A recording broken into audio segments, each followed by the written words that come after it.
परदेश। रात के घुप अंधेरे में चारों ओर सन्नाटा छाया हुआ है। हल्की सी बरसात हो रही होती है। राज हाथ में अटैची लेकर घर के दरवाजे पर दस्तक देता है। काफी देर दरवाजे पे बेल बजाने के बाद भी कोई जवाब नहीं मिलता है। रमेश अपनी घड़ी पर टाइम देखता है। घड़ी पर रात के 2 बज रहे होते हैं। राज थककर बदहाल हालत में है।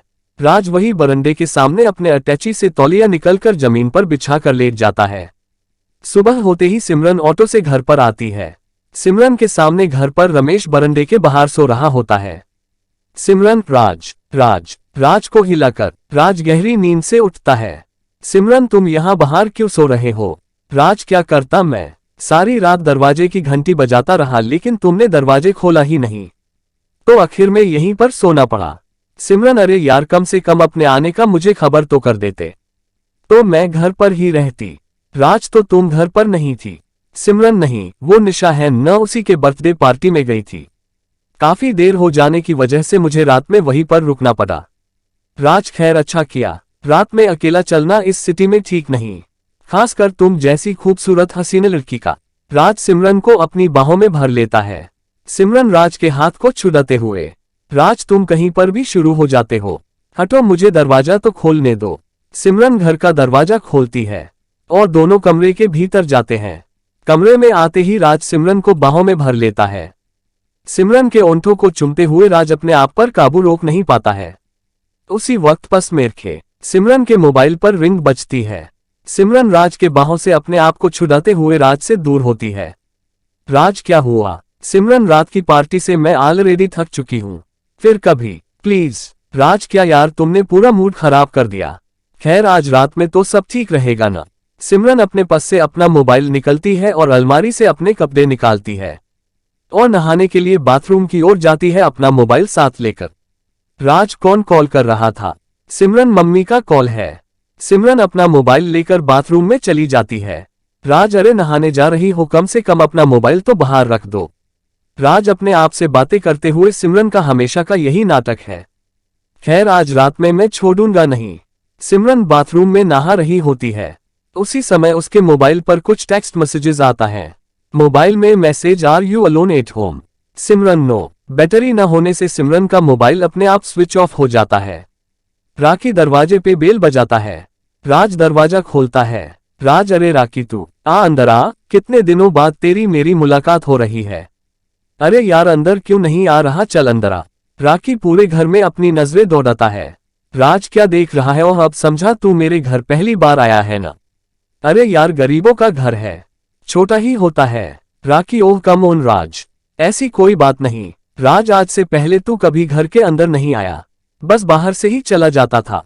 खैर तू आज आया, मुझे खुशी हुई। राखी, तेरे घर आया हूं, कुछ चाय ठंडा के लिए नहीं पूछेगा? राज, सॉरी यार, मैं थोड़ी देर पहले ही अपने जॉब से आया। खैर बोल, क्या लेगा, चाय या कॉफी या ठंडा? राखी, कॉफी लूंगा। राज, मैं अभी लाता हूं मेरे दोस्त। राखी, अरे रुकना, भाभी नजर नहीं आ रही है। राज, ओह वो नहाने बाथरूम गई है। सिमरन बाथरूम से नहाकर बाहर आती है। तभी राखी से सिमरन की नजर टकराती है। सिमरन के चेहरे पर एक हल्की सी मुस्कान होती है। राज, ये लो आ गई तुम्हारी भाभी। सिमरन, तुम बैठो राखी के साथ, मैं तुम दोनों के लिए चाय बना कर लाता हूँ।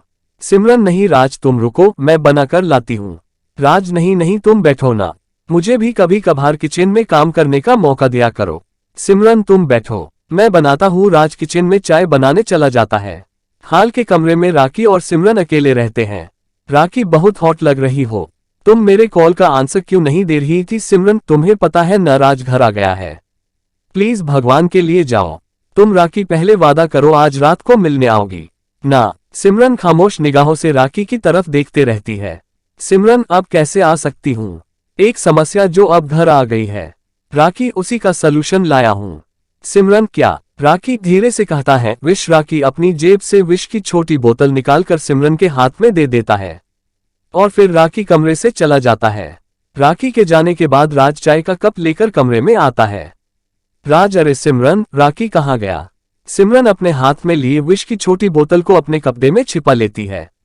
सिमरन, अरे वो, उसे किसी का अर्जेंट फोन आ गया, बोल रहा था किसी से तुरंत मिलना है, तो वो चला गया। राज, खैर ये लो कॉफी, और मैं तो चला नहाने धोने। राज बाथरूम में नहाने चला जाता है। सिमरन अपने हाथ में कॉफी लेकर पीने लगती है। सिमरन की नजर दीवार पर टंगी घड़ी पे पड़ती है। घड़ी में सुबह के 10 बज रहे होते हैं। राज बाथरूम में नहाने के लिए अंदर जाता है। तभी राज की नजर सिमरन के मोबाइल पर पड़ती है। सिमरन के स्विच ऑफ हुए मोबाइल को राज चालू करता है और सिमरन के मोबाइल में आया मैसेज को पढ़ता है। मैसेज पढ़ते ही राज के चेहरे पर पसीना ही पसीना होता है। घड़ी में रात के 11 बज रहे होते हैं। कमरे में अंधेरा होता है। सिमरन और राज अपने कमरे में सो रहे होते हैं। सिमरन बेड पर से उठती है और राज की ओर देखती है। राज बिस्तर पर बेहोश पड़ा होता है। सिमरन राज के नाक पर अपना हाथ ले जाती है। राज की सांसें बंद होती है। सिमरन राज को झकझोर कर उठाने की कोशिश करती है, पर राज मरा हुआ पड़ा होता है। बाहर घर के दरवाजे पर डोर की घंटी बजती है। सिमरन भीतर से दरवाजा खोलती है। दरवाजे पर राकी खड़ा होता है। राकी काम हो गया। सिमरन राकी से लिपट जाती है।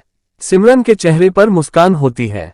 राकी, ओह पूजा, तुम तो महान हो, अब हमारे प्यार के बीच कोई नहीं आएगा। राकी और सिमरन दोनों खुशी से झूम उठते। दोनों की हंसी कमरे में गूंजने लगती है। अंधेरे घर में कमरे के दरवाजे पर एक काली परछाई नजर आती है। राकी की नजर परछाई पर पड़ती है। राकी, कौन है? राज, तुम्हारी मौत। सिमरन दौड़कर बिजली का बटन ऑन करती है। कमरे के दरवाजे पर राज खड़ा होता है। सिमरन और राकी दोनों हैरानी भरी नजरों से राज की तरफ देखते हैं। राज, ओह, तू अभी मरा नहीं, हमारे प्यार के बीच में अभी भी तू कांटा बना हुआ है। खैर, इस बार मेरी आखिरी चाल से तू बच नहीं पाएगा।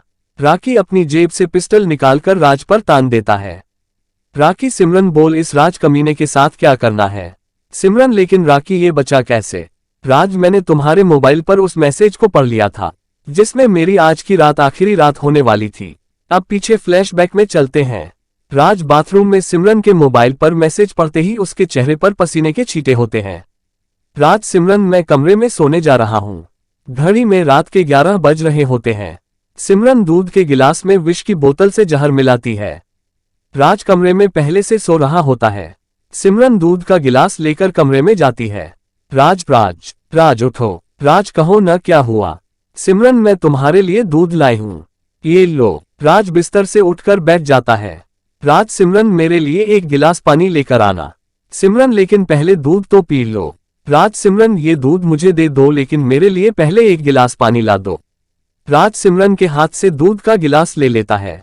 सिमरन कमरे से बाहर पानी लेने जाती है। राज बिस्तर के नीचे छिपाकर रखे दूसरे दूध के गिलास से अपना गिलास बदल देता है। सिमरन पानी का गिलास लेकर कमरे में दोबारा आती है। सिमरन, ये लो पानी। राज पूजा के हाथ से पानी का गिलास लेकर पानी पीता है। सिमरन, अब तो दूध पी लो। राज सिमरन के सामने गिलास में दूध पीता है। राज, अब ठीक है, मैंने दूध भी पी लिया। सिमरन, ओके माय डार्लिंग, अब सो जाओ। राज बिस्तर पर लेट जाता है और सिमरन भी राज के पास बिस्तर पर लेट जाती है। राकी, अच्छा, तो ये बात है, इसीलिए तू अभी तक जिंदा है। सिमरन, राकी, इसे मार दो। राकी राज पर रिवॉल्वर तान देता है। राज मुस्कुराता है। राकी के कनपटी पर पीछे से इंस्पेक्टर ने बंदूक लगा रखी होती है। इंस्पेक्टर, कांस्टेबल, इन दोनों को गिरफ्तार कर लो। राज कहता है, सिमरन और राकी, अब तुम्हारी सारी जिंदगी दिन और रात अब जेल में ही बीतेगी। पुलिस राकी और सिमरन को गिरफ्तार करके ले जाती है और जेल में डाल देती है। समाप्त। अगर आपको ये कहानी अच्छी लगी है तो लाइक करें, कमेंट करें और सब्सक्राइब करना ना भूलें, ताकि हम ऐसी ही मजेदार सस्पेंस से भरपूर कहानियां और भी मजेदार कहानियां आपके लिए बना सके। धन्यवाद।